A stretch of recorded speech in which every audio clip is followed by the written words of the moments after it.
3월 25일 수요 예배 하나님 앞에 함께 예배로 나아가시겠습니다.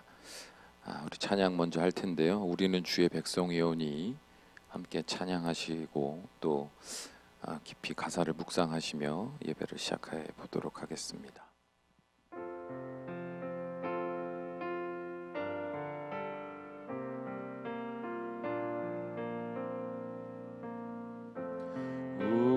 우리는 주의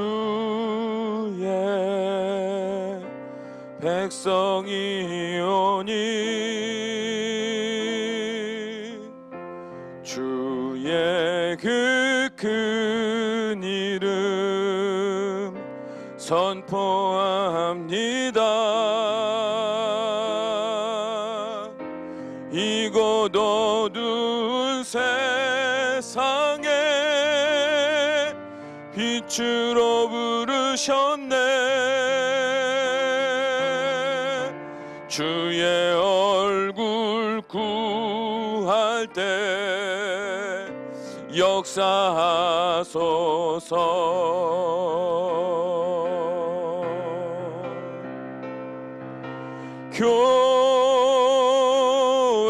교회를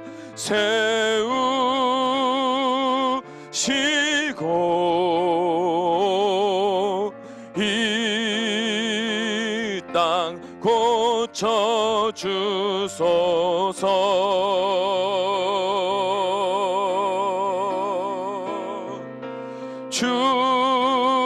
주님 나라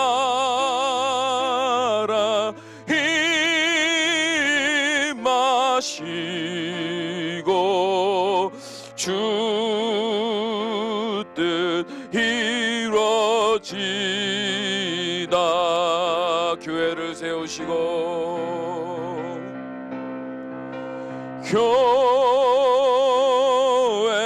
교회를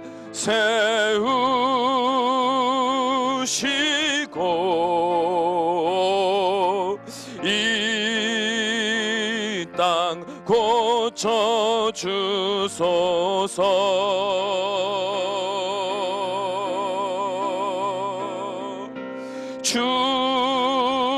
주님 나라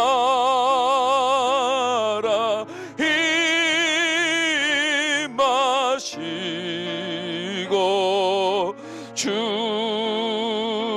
뜻 이루어지다.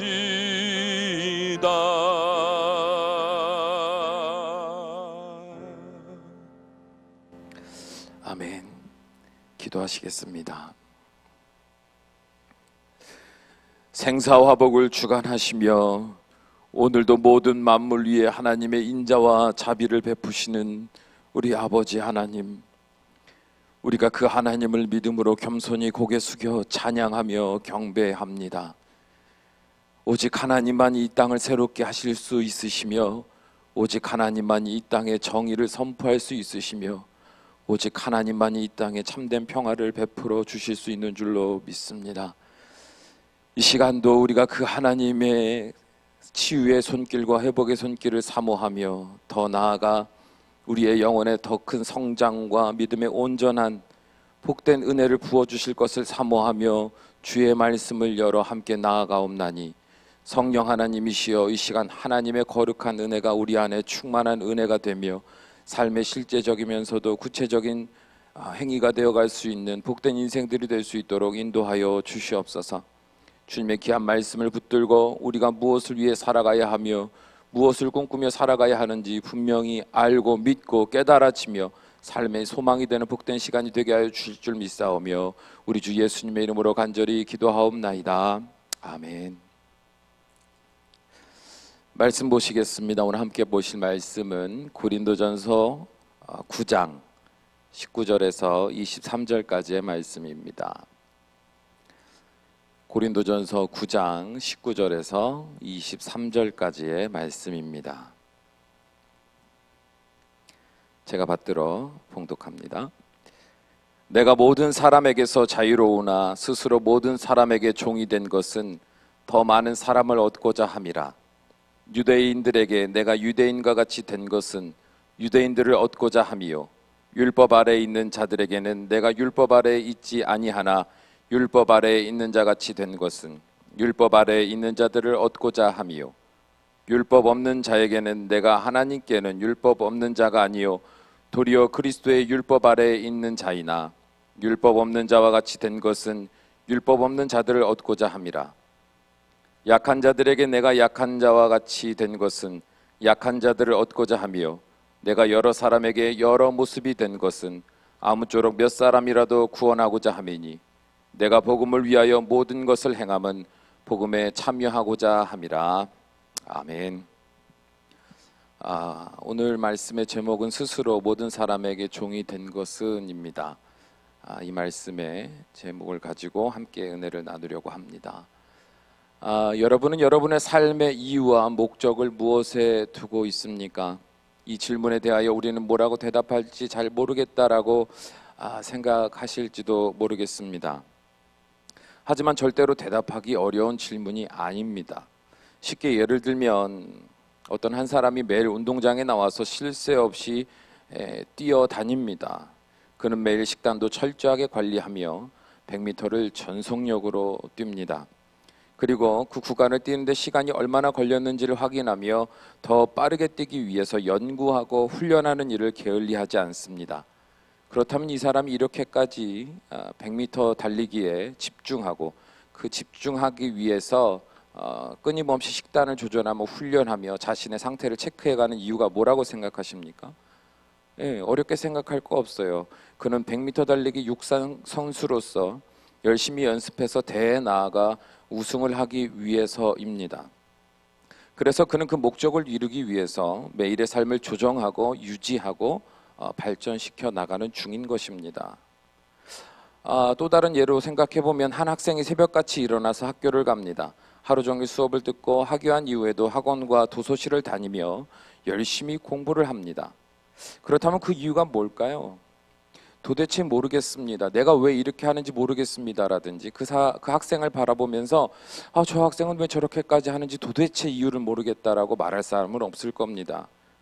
그 이유는 너무나도 확연하게 드러나지 않습니까? 공부를 열심히 해서 원하는 대학에 입학하고 또 그 대학에서 열심히 공부하여 자신이 원하는 미래의 꿈을 이루기 위해서입니다. 그래서 그 학생은 그 목적을 이루기 위해서 매일의 삶을 쪼개어 공부에 몰두하는 것 아니겠습니까? 이처럼 분명히 이루고자 하는 목적이 있으면 우리의 모든 일상은 그 목적을 이루기 위해서 조정하고 성실하게 실천해 나갈 겁니다. 그 목적이 분명하고 확실할수록 더 능동적이며 발전적인 삶을 살아내게 될 겁니다. 마찬가지로 우리 그리스도인의 모든 삶은 무엇에 맞추어져 있어야 합니까? 우리가 이 땅을 살아가는 이유가 무엇인가? 우리가 꿈꾸는 목적은 무엇인가? 그리스도인들에게 질문한다면 뭐라고 대답해야 하냐 이 말이에요. 예배를 드리는 것, 말씀을 묵상하는 것, 기도 생활을 하는 것, 이웃을 돕는 구제나 교회를 섬기는 모든 헌신들의 삶의 이유가 뭐냐 이 말입니다. 우리는 왜 이런 신앙의 행위들을 합니까? 고린도전서 9장 24절에서 25절 말씀 함께 읽어보겠습니다. 고린도전서 9장 24절에서 25절 함께 읽습니다. 운동장에서 다름질하는 자들이 다 달릴지라도 오직 상을 받는 사람은 한 사람인 줄을 너희가 알지 못하느냐? 너희도 상을 받도록 이와 같이 다름질하라. 이기기를 다투는 자마다 모든 일에 절제하나니 그들은 썩은 승리자의 관을 얻고자 하되 우리는 썩지 아니할 것을 얻고자 하노라. 이렇게 이야기합니다. 이 말을 이해하려면 간단한 부분을 그 당시 때 상황을 좀 나누려고 하는데, 고린도 지역에서 개최되었던 경기가 있는데 이스티미안 경기라는 경기가 있었습니다. 이 경기에서 우승한 우승자에게는 월계수나 솔잎 또는 어린 파슬리잎을 엮어서 화환을 만들어 머리에 씌워줬습니다. 또 올림픽 경기에서는 우승자에게 야생 감나무 잎으로 엮은 화환을 씌워줬습니다. 이처럼 나뭇잎을 엮어 만든 그런 면류관은 경기자들에게는 최고의 영예를 상징하는 것이었습니다. 하지만 문제는 뭐예요? 금방 시들었겠죠. 또한 그들이 얻었던 영예 또한 시간이 지나면서 잊혀지게 되었습니다. 아주 몇십 년 전에 우승했던, 그래서 그 화환을 썼던 누군가를 다 기억해 주지는 못한단 말이에요. 순간의 영예일 뿐, 순간의 아름다운 면류관일 뿐이다 라고 사도 바울은 당시에 그 지역에 있었던 경기에 대한, 그리고 경기 우승자에 대한 상황을 빗대어 말하면서 무엇을 말합니까? 그리스도인들이 신앙의 경주에서 만약에 승리하게 된다면 그들 또한 면류관을 얻게 될 것인데, 그 면류관은 뭐라는 거예요? 썩지 아니할 것들이다, 이렇게 말합니다. 썩지 않을 것들, 그리고 사라지지 않을 영예, 사라지지 않을 영광을 우리는 믿음의 경주를 완주한 사람들은 얻게 된다라고 말하는 거예요. 야고보서 1장 12절에 보면 시험을 잘 참는 자는 복이 있나니 이는 시련을 견디어낸 자가 주께서 자기를 사랑하는 자들에게 약속하신 생명의 면류관을 얻을 것이기 때문이라. 아멘. 이렇게 말했습니다. 생명의 면류관을 얻게 된다는 거예요. 누가요? 시험을 참고 믿음의 경주를 완주한 그리스도인들이 말입니다. 또한 사도 바울은요, 고린도전서 15장 51절에서 53절에 이렇게 말했습니다. 보라, 내가 너희에게 비밀을 말하노니 우리가 다 잠잘 것이 아니요 마지막 나팔에 순식간에 홀연히 다 변화되리니 나팔 소리가 나매 죽은 자들이 썩지 아니할 것으로 다시 살아나고 우리도 변화되리라. 이 썩을 것을 반드시 썩지 아니할 것을 입겠고 이 죽을 것이 죽지 아니함을 입으리로다. 이렇게 말했습니다. 우리 그리스도인들은요, 썩어질 이 땅에서의 목적을 넘어서서 썩지 아니할 하나님 나라에서의 영생을 소망하며 살아가는 사람들인 줄로 믿습니다. 여러분도 그날을 소망하며 사십니까? 우리가 이 질문을 많이 받아봤을 거예요. 하나님의 나라, 천국, 영생, 그런 말들을 많이 들어봤을 겁니다. 그런데요, 우리가 들어서 아는 것, 그 아는 것을 우리가 믿음이라고 착각하면 안 됩니다. 이것을요, 우리의 구체적인 믿음으로 삼아야 되는데요, 이 믿음으로 삼는 것은요, 솔직히 우리의 노력도 필요하지만 우리의 노력에 더하여지는, 노력보다 더 중요한 것이 있는데, 그것은 뭐냐면 그 나라가 믿어지는 믿음일 겁니다. 하나님의 나라는 아는 것이 아니라 믿어지는 겁니다. 그 믿음이 있는 것과 없는 것, 그래서 그들의 삶이 무엇을 목적으로 살고 있는가, 그것은요 분명히 차이가 날 수밖에 없어요. 우리가 거짓말로 감출 수가 없습니다.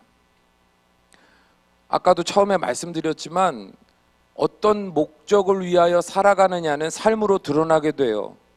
달리기 선수는요, 삶으로 매일매일 훈련하고 뛰고 자신을 체크하는 것으로 드러날 수밖에 없고, 공부를 통해서 좋은 결과를 얻어내서 훌륭한 삶의 목적을 이루고자 하는 학생의 삶에서 드러나는 행위들을 보면 이 목적을 위하여 하루하루 살아가려고 몸부림치는 것이 드러날 수밖에 없거든요.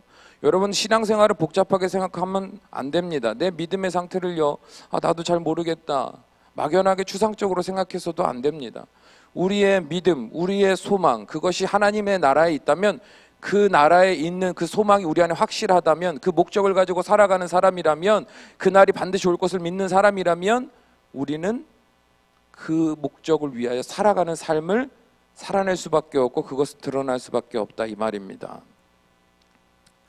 모든 일에 있어서 하나님의 나라를 소망하는 그 나라의 백성된 자들은요, 그 거룩한 백성으로서의 삶에 합당한 일인지 아닌지를 늘 생각하며 살아갑니다.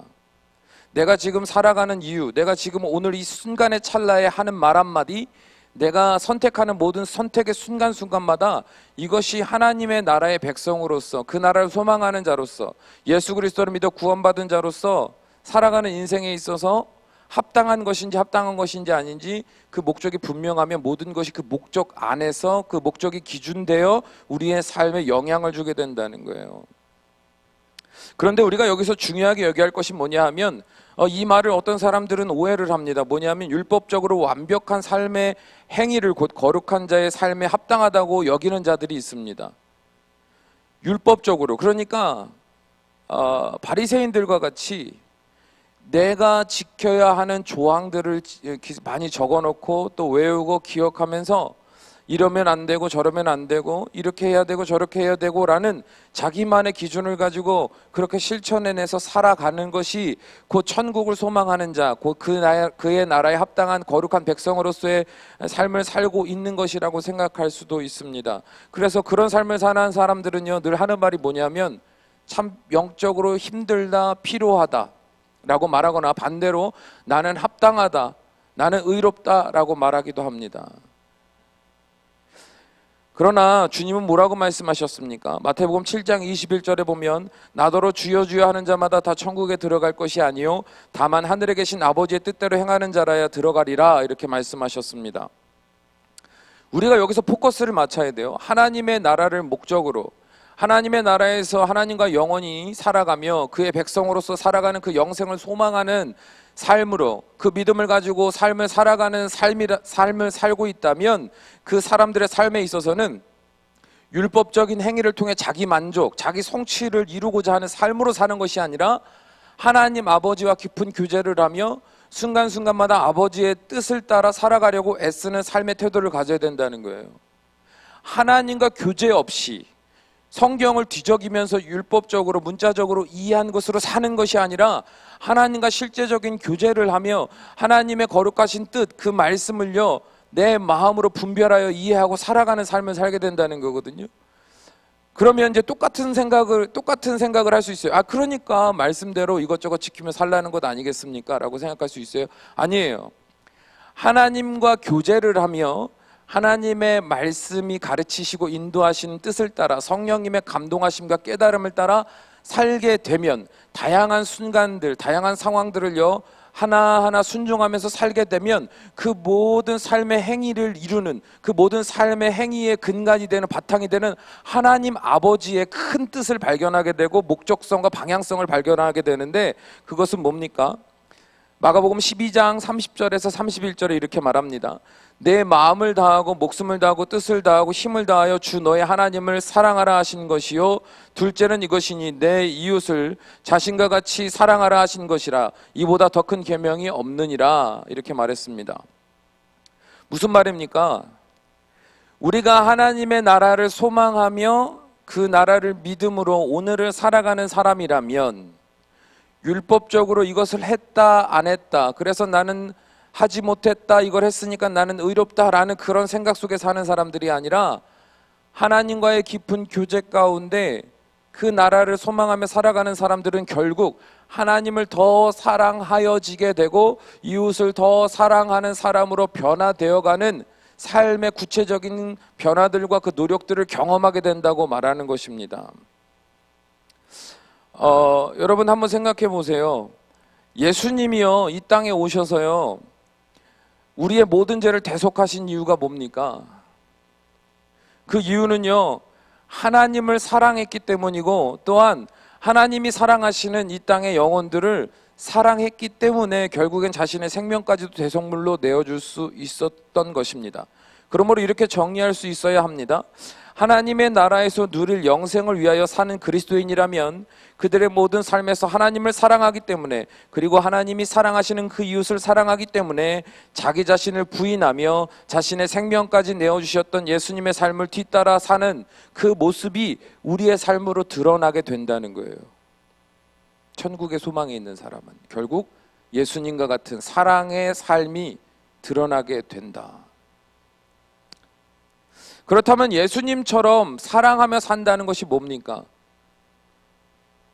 다 십자가에 달려야 될까요? 그런 것을 말하는 게 아닙니다. 예수님처럼 살면 되는 건데요. 그렇다면 예수님처럼 살면 되는 것이 무엇일까? 이것도 뭐 여러 가지로 설명할 수 있겠지만 한 가지 이미지만 기억하시면 됩니다. 빌립보서 2장 7절에서 8절에 보면 이렇게 말합니다. 오히려 자기를 비워 종의 형체를 가지사 사람들과 같이 되셨고 사람의 모양으로 나타나사 자기를 낮추시고 죽기까지 복종하셨으니 곧 십자가에 죽으심이라, 이렇게 말합니다. 그러니까 예수님처럼 산다는 것은 뭐예요? 스스로 자기를 비워 종의 형체를 가지는 것입니다. 예수님은요 하나님으로서 자신의 모든 권리를 포기하셨습니다. 그리고 오히려 종의 형체를 가지사 사람과 같이 되셨습니다. 그리고 평생 자신을 낮추시고 세상에 소외되고 연약한 자들을 위해서 그들의 자리로 내려가 사랑하며 섬기셨습니다. 우리가 말은 쉽게 할 수 있어요. 예수님이 하나님이신데 이 땅에 오셨다, 육신을 입으셨다, 우리의 모든 연약함을 이해하시고 그들의 삶의 자리로 내려가 그들의 모든 연약함을 품에 안으시고 심지어 그들의 죄악된 연약하고도 추한 그 모습을 대속하시기 위해서 생명까지 내어놓으셨다. 어떻게 보면 쉽게 말할 수 있겠지만 그런 삶은요 절대로 쉽지 않습니다. 많은 사람들은요 주인이 되고 싶어 합니다. 내 권리를 인정받고 싶어 합니다. 내 명예, 내 자존심이 합당한 어떤 그런 일을 하고 사람들로부터 그런 대접받기를 원합니다. 사람들은 다 그래요. 마음이 가난한 자로 살던 사람도요 높은 자리에 올라가면, 더 많은 성취를 맛보게 되면 금세 낮은 자리에 있는 것보다 높은 자리에 있는 것을 지향하게 되어 있어요. 만일 우리가 예수님과 같이 하나님 아버지의 뜻대로 살아가며 하나님이 원하시는 뜻대로 사랑하며 섬기며 살아가길 원한다면, 그래서 그 모든 삶을 통하여 하나님의 나라에 내가 결국 이르러 그 나라에서 영광을 받고 면류관을 얻기를 원하는 삶으로 살기를 원한다면, 우리는 복잡하게 생각할 것 없이 내가 하나님 앞에도 종이요, 예수님과 같이 우리도 우리의 모든 권리를 포기할 수 있으며 우리의 모든 영예와 우리의 모든 자존심과 우리의 물질과 우리의 시간까지도 포기할 수 있으며, 그러므로 낮아져 섬기는 자의 삶을 살아가기 위해서 애쓰는 형태로 우리도 노력해야 된다 이거예요. 이런 모습은요 사도 바울의 삶에서도 관찰할 수가 있거든요. 사도 바울은요 지난주 말씀 우리가 함께 나눴지만 고린도전서 8장에서 우상에게 드려진 제물을 먹음으로 누군가 실족하게 된다면 먹지 않는 모습이 오히려 하나님 앞에서 사람 앞에서 옳다는 설명을 했습니다. 우리가 그걸 말씀으로 나눴어요. 그런데 이제 9장에서 오늘 보았을 9장에서는요 그러한 삶을 살아내고자 자신의 삶이 어떤 삶을 살고 있는지를 이제 간증하듯 드러내고 있습니다. 이게 정말 중요하거든요. 여러분, 가르치기만 하고 전하기만 하고 남을 정죄하고 판단하기만 하면서 자신의 삶에서는 그런 삶이 드러나질 않고 또 그런 삶을 살려고 노력하는 그 열심과 그 간절함과 치열함이 드러나지 않는다면 그거는 한번 고민해 볼 필요가 있거든요. 사도 바울은요 고린도전서 8장에서 우상에게 바쳐진 제물을 먹는 믿음이 건강하다고 생각하는 너희들아, 너희들이 가진 지식이 틀리지 않다. 그런데 그럼 너희들의 모습으로 인해서 누군가 믿음이 연약한 자들이 실족한다면 차라리 그들을 사랑하기 위해서 너희들이 믿음의 지식을 가지고 선택했던 것들을 포기하는, 그 권리를 포기할 수 있는 것이 오히려 덕이 될 수 있다, 이렇게 말하면서 나도 그렇게 살고 있다를 고린도전서 9장에서 설명하는 겁니다. 1절에서 14절까지 보면 사도로서 성도들에게 마땅히 섬김을 받을 수 있는 권리가 있으나 그 권리를 누림으로 누군가를 향한 복음의 전파에 누가 된다면 그 권리를 미련 없이 포기하며 살아왔노라고 사도 바울은 고백합니다. 쉽게 말하면 그런 거예요.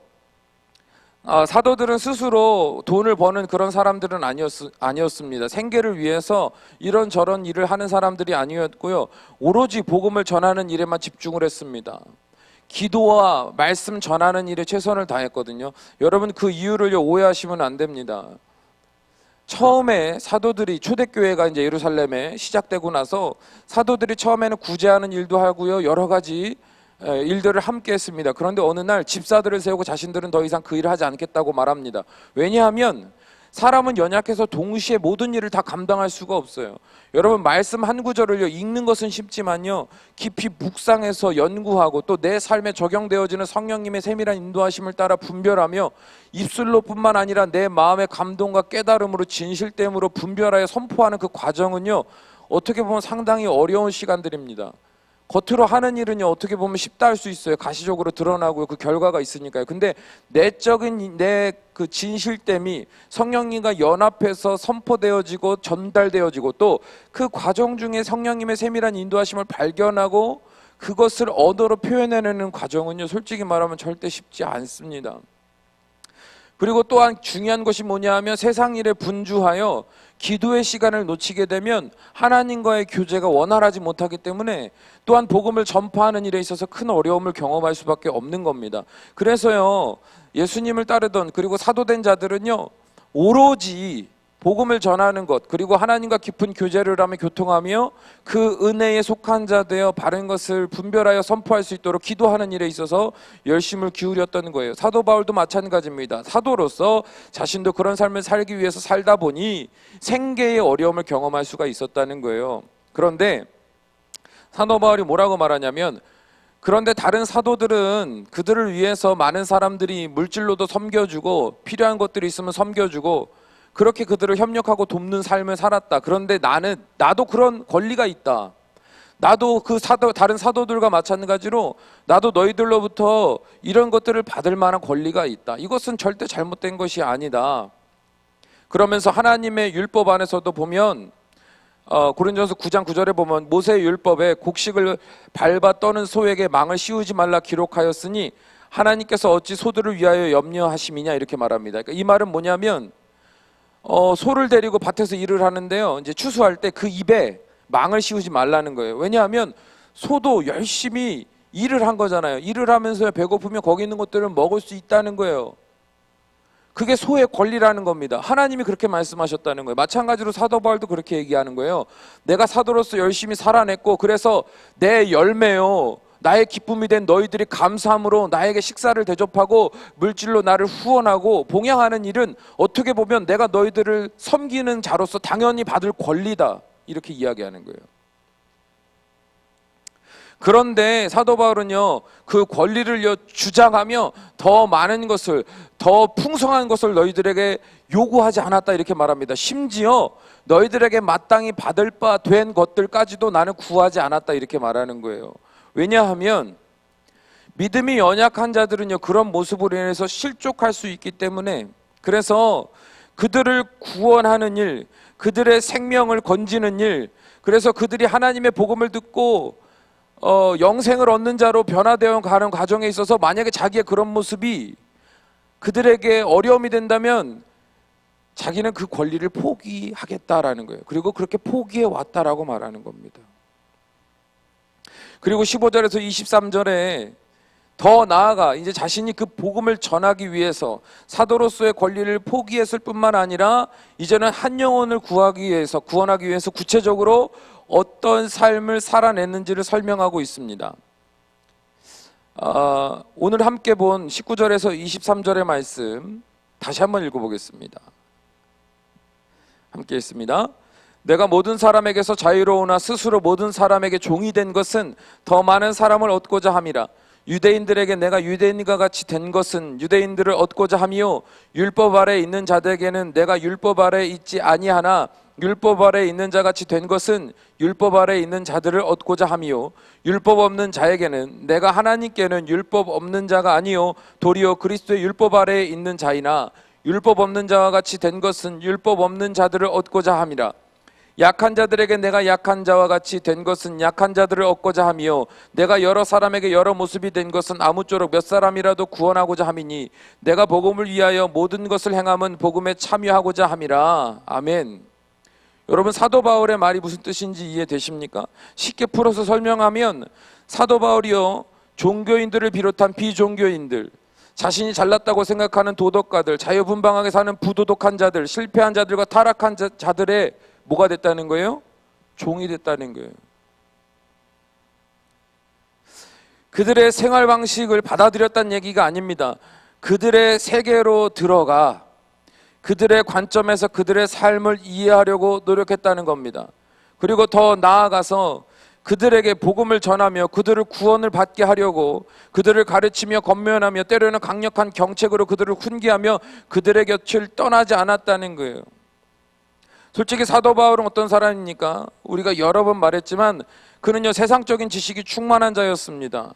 또한 예수 그리스도의 사도로 부르심을 받아 영적인 지식이나 능력도 충만한 사람이었습니다. 충분히 사람들에게 존경받을 만한 사람이었고, 그래서 누군가를 당당하게 가르치며 인도할 권리가 있으며 사람들로부터 존경을 받을 만한 그런 사람이었다는 거예요. 그런데 그는요, 그렇게 자신이 누릴 수 있는 모든 권리들을 포기하고 오히려 그 낮은 사람, 그 연약한 사람, 그 미련한 사람, 어떻게 보면 치우친 사람들의 입장으로 내려가 그들에게 복음을 전하기 위해서 스스로 자신을 종의 형태로 감추고 내려갔다는 거예요. 오늘날 이러한 삶을 사는 그리스도인들을요, 많습니다. 솔직히 여러분, 그리스도인으로서 교회 안에서 또 가정 안에 세상 안에서 세상을 살다 보면 주변에 다양한 성도님들, 다양한 사람들을 만나게 됩니다. 어떤 이들은요, 여전히 육신의 쾌락을 따라서 살고 있고, 어떤 이는 돈과 명예와 자존심에 목숨을 걸며 살기도 합니다. 어떤 사람은 수많은 중독과 감당할 수 없는 감정적인 장애를 겪으며 살아가고 있습니다. 그런 사람들과 함께 신앙생활을 한다는 것은 결코 쉬운 일이 아닙니다. 왜냐하면 그들과 함께 공존하기 위해서는 그들의 모든 연약함을 이해하며 그들을 섬기는 삶을 살아야 하기 때문에 그렇습니다. 여러분, 예수님을 믿어 영적으로 변화되어지면서 가장 많이 변화되어지는 것 중에 하나가 뭐예요? 예전에는요, 자기 기준이 분명했던 사람들입니다. 아주 똑똑한 사람들이었고요, 일 하나를 해도 똑부러지게 잘하고요, 어디서도 인정받고요, 훌륭한 사람으로 우리가 살아왔을 수 있어요, 세상을 살아갈 때는. 근데요, 그렇게 열심히 사는 사람들의 특징 중에 하나가 뭐냐면, 그렇지 못한 자들과 연합하는 것을 필요 없다고 생각합니다. 그러니까 그럴 이유가 없다고 생각해요. 왜냐하면 세상 일에 있어서 이렇게 열심히지 못하고, 세상 일에 있어서 또 성취하는 일에 있어서 성실하지 못하고, 그 안에서 뭔가 만족될 만한 나에게 유익이 되는 어떤 그 멤버십을 가지고 있는 사람이 아니라면 굳이 그 사람하고 내가 함께 다닐 필요가 뭐 있어요. 그러니까 그 사람과 함께 일하지 않으면 되는 거예요. 채용하지 않으면 그만이고, 그 사람을 나의 팀에 끌어들이지 않으면 그만이고, 내가 더 나에게 맞는 사람, 내 입맛에 맞는 사람, 나와 같은 성향을 가진 사람을 찾으면 그만입니다. 세상에 친구들을 삼는 것도 마찬가지잖아요. 예. 나하고 수준이 비슷한 사람, 내 기준에 나하고 수준이 비슷한 사람, 뭔가 내가 손해보지 않고 나에게 유익을 줄 수 있는 누군가와 우리는 친하게 그 친분을 유지하고 또 그렇게 살아가려고 애쓰잖아요. 내가 조금이라도 불편한 사람들은요, 우리는 같이 하려고 하지 않아요. 근데요, 예수님을 믿음으로 변화되어지고 그 내면이 거룩함으로 변화되어지면 질수록 우리는 어떤 삶으로 변하게 됩니까? 이전에는 내가 맞지 않는다, 그리고 내가 싫어했던, 내가 원치 않는 사람들을요, 이제는 어떻게 해요? 내가 그런 자들을 품고 이해하려고 스스로를 낮추고 그들과 함께 하려고 노력하고 그들을 이해하려고 노력하고, 내 안에 혹여라도 그들을 정죄하거나 판단하는 마음이 일어나면 그 마음을 회개하며 더 겸손히 그들과 함께 살아가기 위해서 노력하는 신앙의 어떤 모습들이 드러나지 않습니까? 교회의 사역자나 중요한 역할을 맡은 교회 직분자들은요, 바로 이런 삶을 사는 사람들이라고 생각해요. 물론 직분이 없다 하더라도 그런 삶을 사시는 분들이 얼마나 많은지 모릅니다. 우리가 주변에서 잘 관찰을 못해서 그렇지. 누구 한 사람을요, 어떻게 보면 완악하고 이해할 수 없고 나에게 불이익을 주고 나를 힘들게 하는 그 누군가를요, 사랑하고 품기 위해서 자신의 삶의 권리를 포기하고 자기네 자존심을 포기하고 종과 같은 마음으로 엎드려져서 그들을 섬기는 사람들이 많아요. 물론 그런 삶은 쉽지 않습니다. 이 사역을 맡은 자들의 대부분의 사람들은 영적인 피로감을 호소합니다. 왜냐하면 우선은 내 개인적인 영적인 삶도 돌봐야 되거든요. 첫 번째로는 나는 완전한 사람이 아니잖아요. 근데요, 내가 완전한 사람이 아니기 때문에 열심히 돌보는 그 과정, 그게 수월하게 잘 될 때도 있지만 수월하게 되지 않을 때도 있습니다.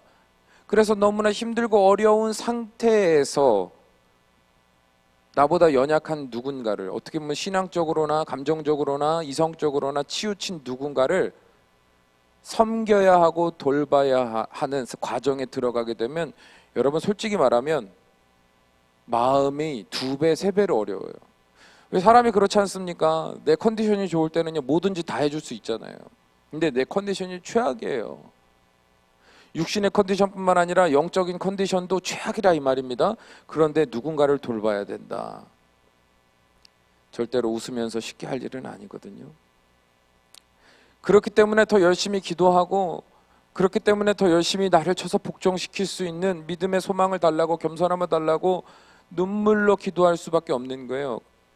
그런데 여기까지도 잘 살아낼 수 있습니다. 그런데 문제는 뭐냐면, 사도 바울이요, 왜 힘들어 했냐면 자신을 낮추어 종과 같이 낮아져 이 고린도 교회 성도들을 섬겼음에도 불구하고,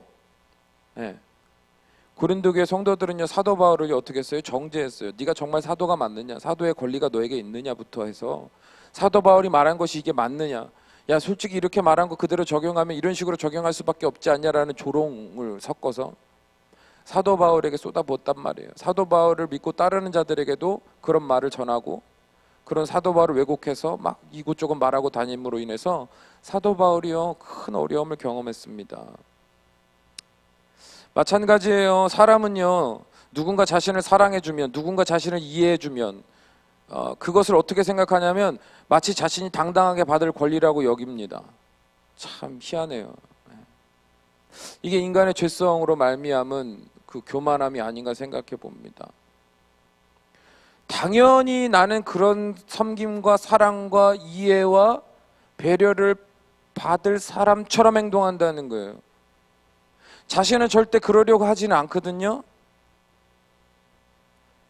자신은 누군가를 위해서 받은 만큼, 받은 것이 어떻게 보면 10분의 1만큼이라도 사랑하고 섬기고 나도 그와 같이 살려고 노력하지 않고요, 항상 그만큼을 받는 것이 당연한 게 돼버리고, 더 놀라운 건 뭐냐면 더 많은 만족, 더 많은 상대방으로부터, 나를 섬겨주는 상대방으로부터 더 많은 확신과 더 많은 이해와 그 마음의 기쁨을 얻기 위해서 그 사람에게 더 많은 희생을 요구해요. 그러면 이제 마음에 갈등이 옵니다. 왜 그렇지 않아요? 내가 뭐를 위해서 이렇게까지 살았나? 갑자기 막 회의가 들 때도 있어요. 여러분들 자녀들 돌볼 때 그렇지 않습니까? 자녀들을 기껏 돌보고요, 막 화가 나는데 꾹 참고요. 그래도 그래, 네가 힘드니까 그러겠지 하고 이해해주고, 예? 부부간에도요, 아유 당신 힘드니까 그렇지 하고 이해해주고, 회사 직장 동료도요, 아유 최근에 어려운 일이 많았으니까 그렇게 예민하고 짜증낼 수밖에 없지 하고 이해해주고, 막 그래도 내가 낮아져서 종의 모습과 같이 그들을 섬기려고 노력을 했다 이 말이에요. 그런데 어느 날 갑자기 와가지고 뜬금없이 네가 나한테 해준 게 뭐가 있냐, 예? 막 그런 식으로 쏟아부어 버리면 여러분 마음에서 그런 회의가 들지 않습니까? 아, 내가 뭐 하러 여태까지 그렇게 살았나? 이런 소리 들을 줄 알았으면, 바보같이 내가 뭐 하러 그렇게 살아왔나? 그래서요, 마음에 어떤 마음이 들어요? 아, 이제는 사랑하지 않겠다. 그래, 이제는 나도 나를 위해서 살겠다. 필요 이상의 희생을 하지 않겠다. 나도 내 거 다 챙겨가면서, 내 자존심 챙겨가면서, 내 명예 챙겨가면서 살겠다. 그런 마음으로 우리가 치우쳐갈 때가 있습니다. 그럴 때 주님은 어떻게 하세요? 그들의 연약함을요 정죄하거나 판단하시기보다 그들의 연약함 불쌍히 여기세요. 여러분 그거 아셔야 돼요. 내가 하나님을 사랑하고 이웃을 사랑하며 하나님 아버지의 뜻을 따라서 내 삶이 점점 조정되어지고 하나님의 거룩한 나라에 합당한 백성으로 내 삶이 온전히 변화되어지며 삶으로 구체적으로 살아내는 과정은 필요하고 힘들 수 있어요. 그리고 넘어질 수 있어요. 그런데 여러분 그때마다 낙심하지 마십시오. 넘어질 때는요 주님의 도우심을 구하세요. 주님은요 우리가 그동안 얼마나 노력해왔는지 아십니다. 그 사소한 순간에도 우리가 그 감정대로 행하지 않고 내 기준대로 행하지 않고 내 계산대로 행하지 않고 그들에게 조금 더 사랑으로 그들을 조금 더 섬기고 배려하려고 노력했던 것, 물론 겉으로 드러나는 건 노력에 비해서 투박하게 드러날 수 있을지 몰라도 그 진심이 하나님 앞에 합당한 생각하면 하나님은 그들을 위로해 주십니다. 위로해 주시면서 그들에게 다시 한번 말씀으로 의식을 깨우시고 다시 한번 말씀으로 그들의 삶의 분명한 목적점을 보게 하십니다. 누가복음 9장 23절에 보면 또 무리에게 이르시되 아무든지 나를 따라오려거든 자기를 부인하고 날마다 제 십자가를 지고 따를 것이니라 이렇게 말씀하십니다. 그러면 신기하게도요 그 말씀을 알았고 그 말씀을 들어서가 아니에요. 그 말씀이 살아서 내 앞에 걸어가시는 하나님의 그 권리를, 그 권위를, 그 영광을 포기하고 그 초라하고 연약한 육신을 입고 그 큰 십자가를 지고 내 앞에 걸어가시는 그 예수님이 눈으로 본 것과 같이 마음으로 믿어져요. 주님이 걸어가셨던 그 길, 주님이 사셨던 그 삶에 대한 말씀들이 내 마음에 살아서 다가온다 이 말이에요. 예수님도 그렇게 사셨는데, 예수님도 사랑하기 위해서, 구원하기 위해서 스스로 모든 권리 포기하시고 그 모든 조롱과 멸시와 핍박을 다 감당하시며 자신의 목숨까지도 내어주셨는데 내가 그 예수님과 같이 살 수 없다고 말한다는 것이 얼마나 이기적이며 얼마나 완악한 태도인가를 머리로서가 아니라 마음으로서 믿어지는 거예요. 그럼 어떻게 하는 거예요? 다시 눈물로 일어섭니다. 주님, 내가 주님과 같이 종의 모습으로 낮아져 내 모든 권리를 내어놓고 그들을 사랑하며 섬기며 그들로 하여금 구원을 받기 위해 애쓰는 자의 삶이 될 수 있도록 오늘 한 날도 나를 붙드소서. 왜 그렇게까지 해야 됩니까? 누가 알아주는 것도 아니고 육신의 보상을 노력하여 얻는 것처럼 순간순간마다 보상이 얻어지는 것도 아닌데 왜 그렇게 살아갑니까? 왜 그렇게까지 살아요? 여러분, 그 이유는 뭘까요? 그들은요, 그들의 소망이 이 땅에 있는 것이 아니라 하나님의 나라에 있기 때문에 그렇습니다. 나의 모든 삶은 내가 사랑하는 하나님, 그리고 하나님이 사랑하는 그 성도들, 그 이 땅의 백성들을 위해서 그들을 섬기며 아버지의 뜻대로 내 모든 삶을 순종하고 이 순종으로 삶을 통하여 맺어지는 열매들이 하나님 나라에서 열매 맺어 하나님 앞에 잘했다 칭찬받는 삶을 살기 위해서, 그 영광의 면류관을 얻기 위해서 오늘의 그 영적 피로함과 육적인 피곤함을 감당하려고 애를 쓴다, 이 말입니다. 내 말을 절제하게 되는 거예요. 내 감정을요 회개하는 겁니다. 내 기준을요 포기하려고 몸부림치는 거예요. 나는 원래 그런 사람이 아닌데 이제는 그런 사람이 될 수 있도록 끊임없이 의식함으로 깨어서 순간순간마다 성령님을 부르짖으며 마음 지켜주세요, 주의 마음 주세요, 순종하게 하세요, 사랑하게 하세요, 막 쉴 새 없이 주님 찾으며 그런 삶을 살게 되는 거예요. 왜요? 하나님의 나라의 소망이 있기 때문에.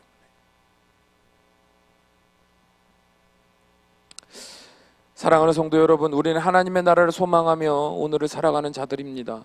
여러분, 이것이 우리의 삶의 분명한 목적이 되어 있다면, 하나님의 나라를 분명히 믿음으로 내가 그 나라에서 받을 면류관을 우리의 삶의 목적으로 삼고 살아가게 된다면, 살고 있다면 그 삶은 오늘 우리의 삶의 사랑으로 드러날 겁니다.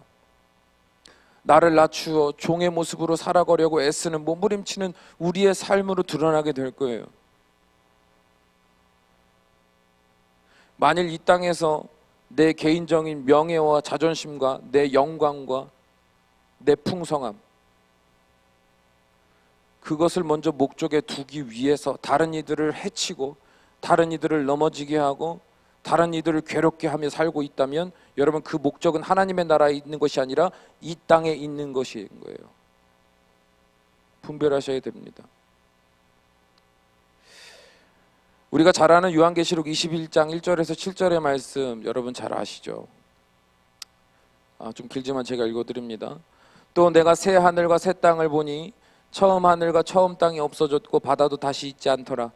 또 내가 보매 거룩한 성 새 예루살렘이 하나님께로부터 하늘에서 내려오니 그 준비한 것이 신부가 남편을 위해 단장한 것 같더라.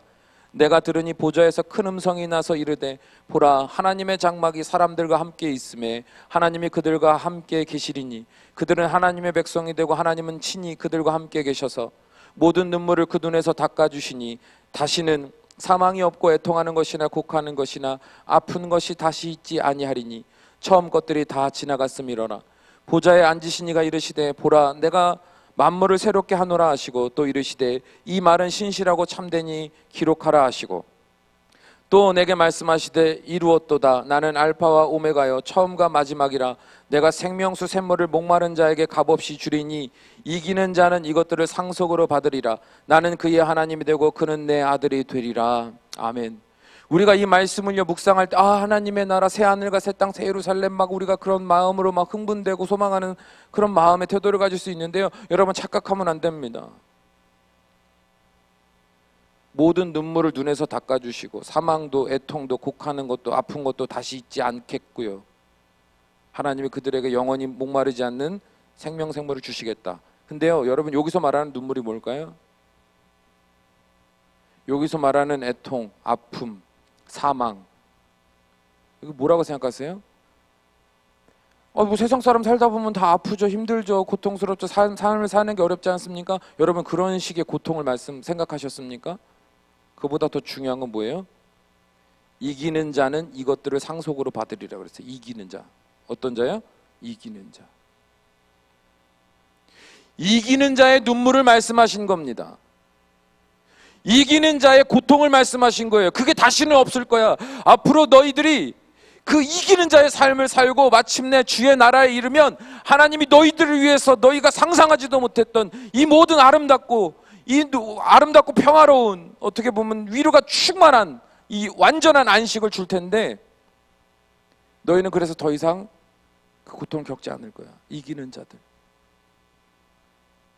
하나님의 나라를 소망하며 예수님과 같이, 사도 바울과 같이 스스로 종의 형체로 낮추어 그들을 섬기고 그들의 연약함을 감싸고 그들을 이해하려고 노력하고 몸부림치는 것, 내 자존심, 내 명예, 내 권리 다 포기하고 그 낮은 자리로 내려가 삶으로, 그 삶이 고단하고 힘들고 가슴 아파서 눈물이 나고 괴롭고 낙심되며 외로워도 그 누가 알아주지 않아도 그 삶을 살기 위해서 홀로 주님 앞에 나아가 무릎 꿇고 기도하며 주의 말씀 붙들고 쉴 새 없이 살아냈던 그 사람,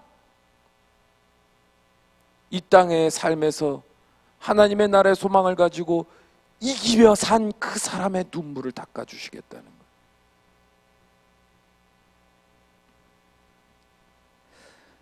사랑하는 성도 여러분, 그러므로 우리가 오늘을 살아갈 때 무엇을 목적하며 살아가는지를 분명히 우리 스스로 의식할 수 있길 바랍니다.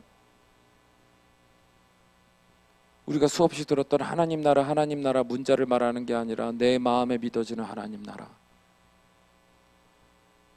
하나님을 사랑하기 때문에 그 하나님과 영원히 함께 살고 싶은, 이 땅에서 함께 동고동락하며 예수님의 그 길을 쫓아가기 위해서 함께 낮아지고 함께 응원하고 격려하며 위로하며 중보하며 함께 그 길을 걸어갔던 사랑하는 나의 성도들이 함께 주의 나라에서 영원히 위로받고 영원한 안식을 얻으며 그 영광의 하나님만을 찬양하며 그 하나님의 기뻐하시는 뜻을 따라 살아갈 수 있는 그날을 소망하는 그 믿음, 우리의 마음에 믿어지고 보여줘야 된다, 이 말이죠.